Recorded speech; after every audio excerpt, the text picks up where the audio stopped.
আমরা দেশে জিন্দাউলি আছে না, বিডেতে লোক ইফতার করে।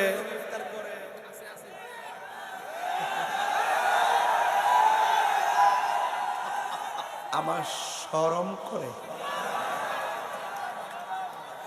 জিন্দাউলি।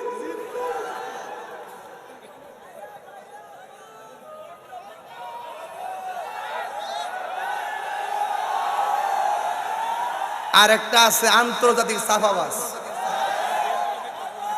আন্তর্জাতিক সাফাবাজ একটা আছে, এটা হলো আমির হামজা। এটা অত বড় সাফাবাজ এবং অত বড় বিয়াদব, কেমনে যে এত মিথ্যা কথা বলতে পারে? এমন মিথ্যাবাদে আমার জন্মের পরে দেখছি না।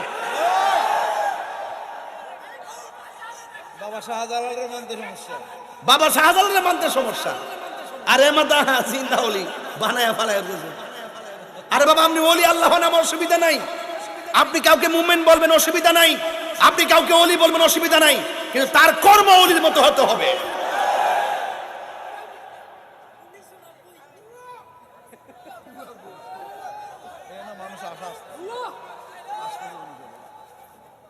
আমার কইতাছে আমি বলে কোরআন শরীফ পড়তাম পারি না।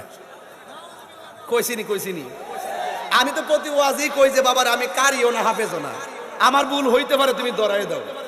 যে হে যেমনি কইছে মনে হয় আমি কোরআন শরীফ জের জবর কোরআন শরীফের আলিফ বা তাসা মারি না, এমন ভাবে পাবলিককে ধোঁকা দিতে চেষ্টা করে।